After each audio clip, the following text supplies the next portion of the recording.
JonTron, a man who has the ability to convey the story of a retro game or a workout video or, you know, random shit that you can buy off Amazon or all kinds of stuff. He seems to make some of the most crazy stuff just seem a little more practical. I forgot when it's set aside, you know, a man like John. It's hard for the product to be more miraculous than the man. Yeah, I forgot about the product videos. Those are very funny. Very funny. The one for old people. Yeah. That was a good one. Yeah. The one where he just bought random weird shit was also... That's the one that I was thinking of. I was like, he didn't do that. PewDiePie did that. And I was like, they no, both did that. He did that. It's just, it's been a really long time since you've seen that. Yeah. Anyway, yeah. For sure. Jonathan, that's right. JonTron. JonTron. I don't know what this is about at all. This is called Joe and Mac Retrospective. I don't know what that is. It's a video game. Oh, okay. One of them damned old video games. I mean, it could be about anything. Could be about anything. But it's about a video game. I think this is one of his older videos. This one here, as we said, is 12 years old. So it's going to be fire. Let's get into it. Are you ready? Ready.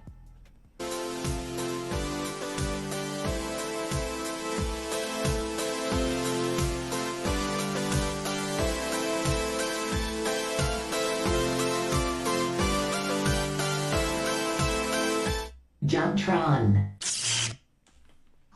That's cool. That's different. Retro reviews. Here we go. Okay.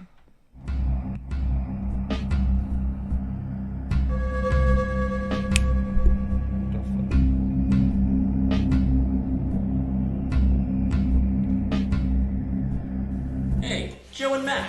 I remember this. Originally an arcade game that became a little known yet botched SNES port made by the company John. Data East. Or Data Vice? I guess the voice actor was just having an off day. Alright, the line is Data East, action. Okay, Jerry, the line's Data East. Data East, try again.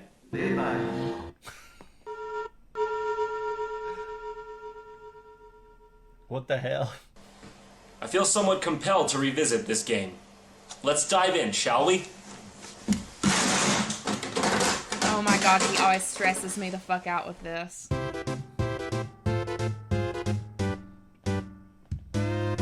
Now we get our first hint of characterization here as Joe and Mac mercilessly pummel each other in the background.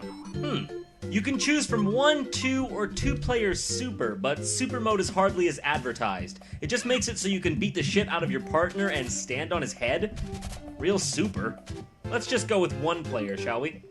John, can I play too? Oh, Jacques, you can't play. You don't have hands!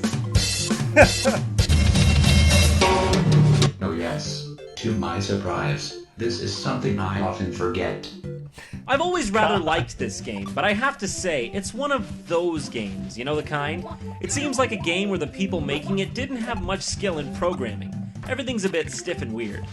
You've got your standard platforming stuff, B jumps and Y attacks. If you hold up and then jump, you do some sort of giant somersault.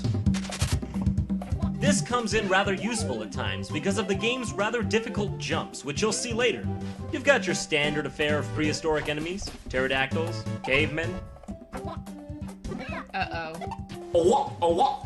As for weapons, you'll find them carved out of stone, and when you pick one up, it replaces the one you currently carry. We've got the weakest one now, the bone. That looks like a... Yeah, that appears to be a, Oh yeah, that's a dinosaur. Seems like you took a bit too much Ambien. Turns out that guy's actually the first boss. Pretty cool stuff. It's weird, with the bosses in this game, your attacks don't even make them flinch until they reach some sort of pain orgasm. Look at these asinine jumps, who designed this shit? That's the main problem I have with this game. It doesn't have that fluid Mario feel to it. It's got that stilted Castlevania feel. I think that ruins a lot of games that could have potentially been good, you know what I mean? It's not really even based off skill, it's just like, oh, you messed up? Haha, you lose a life! Not to mention, the continues are limited and the lives are scarce, so you need every last life you can get to beat the game. Well, who's this? I'm starving! Again. I swear, when this boss gets hurt, he yells pear. What's cool about Joe and Mac is that most of the game is centered around bosses. In fact, most levels are just a short stride that lead to a unique and fun boss battle.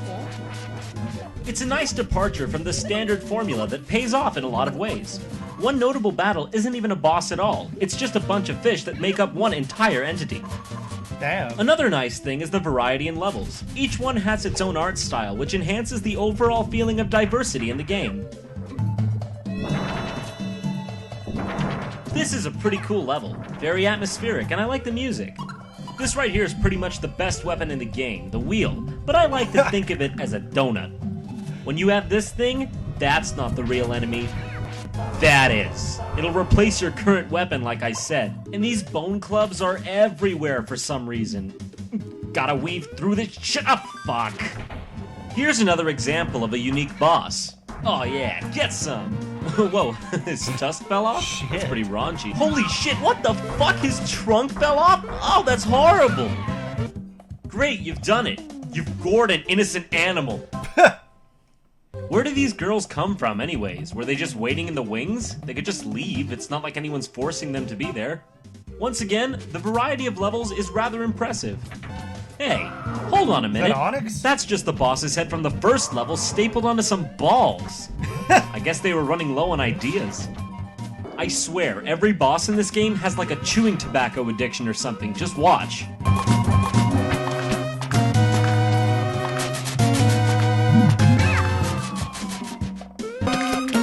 You know what's always a great thing to add into your game? Undodgeable attacks. Oh, yeah, hey, I awesome, hate a that. bonus stage. Oh, cool, it got my health back. Oh, okay, it filled up after like one.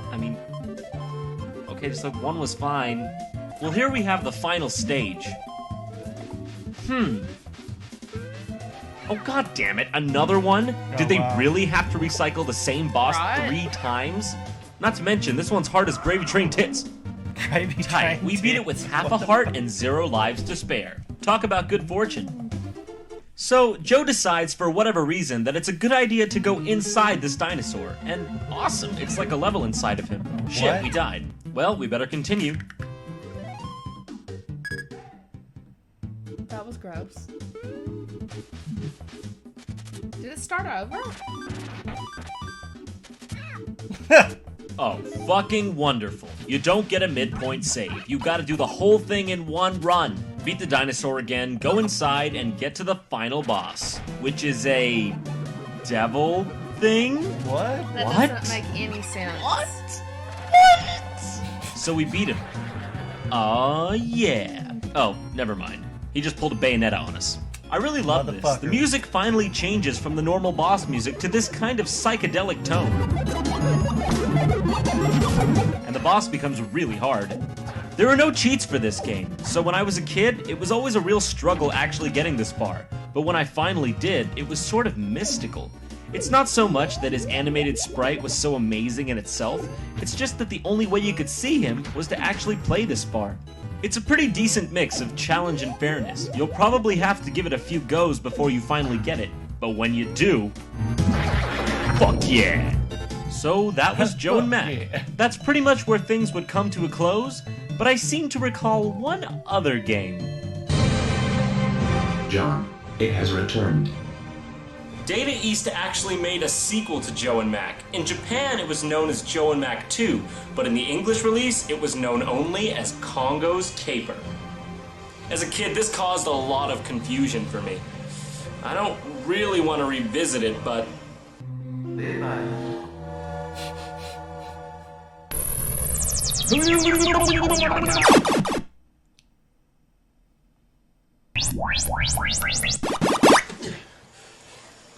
John, how did we escape? I just left. That seems too easy. I just left. What the fuck? Congo's Caper. You're apparently a monkey fucking around and shit when 2 red balls fall from the sky and turn you into monkey people? Pulitzer worthy. Well, here you have it, ladies and gentlemen. Joe and Mac 2? Yeah, maybe that's why they renamed it. So, I mean, it's Yeah. about cavemen, but where are Joe and Mac? They're not even part of this game. fact, the graphics aren't even similar in any way. Congo, our main character this time, still has the high somersault though. It just looks like Sonic. If he gets In a hit, way, he turns yeah. into a monkey. It's sort of a Super Mario thing. I always thought it was cool. Also, the enemies are basically just parallel universe versions of the ones from Joe and Mac. I have to mention though, the controls this time around are quantifiably better. It feels like the programmers knew what they were doing. You've got a similar attack this time, but no power-ups. Just the club itself. I'm sorry, what? What's that about? I guess Data East had a good sense of humor. After reaching the boss stage, you notice something a little funny. Ah. It's like the exact same boss! What is this game? Why does it exist? If you get 3 of those red gems like we saw in the beginning, you turn into a flaming Congo? You can now take 3 extra hits before becoming a monkey and jump as high as Madonna's tits. After beating this familiar-faced boss, Congo goes inside of him. Again? Why? Again? Was Joe and Mac just the pinnacle of ideas for them? They couldn't think of anything new? Data East, a company of cavemen, dinosaur bosses, dinosaur insides, and neck balls.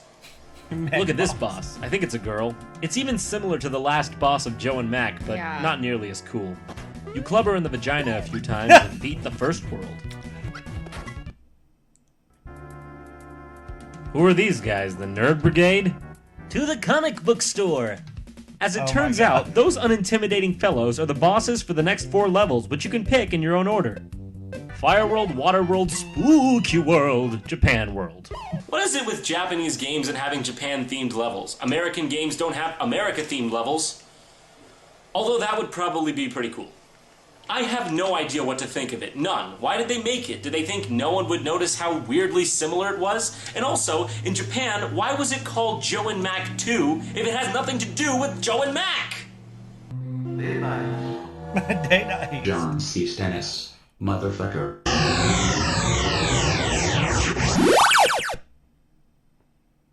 Damn. You thought it was over, right? You thought it was done? Well, you'd be wrong.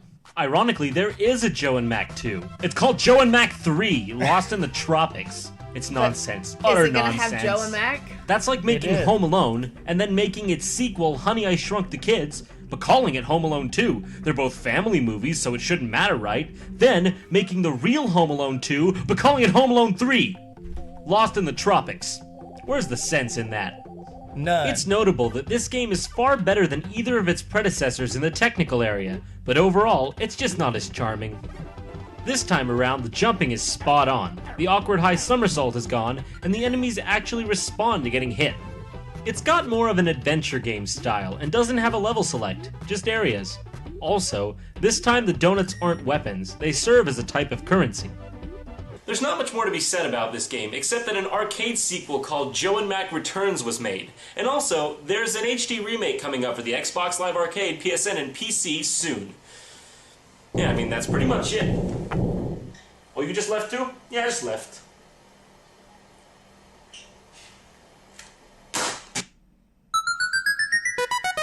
There you go. Joe and Mac. I have a controversial statement to make. Go ahead. I like when games jump like the first one. Oh, when they have the high swirly jump. No.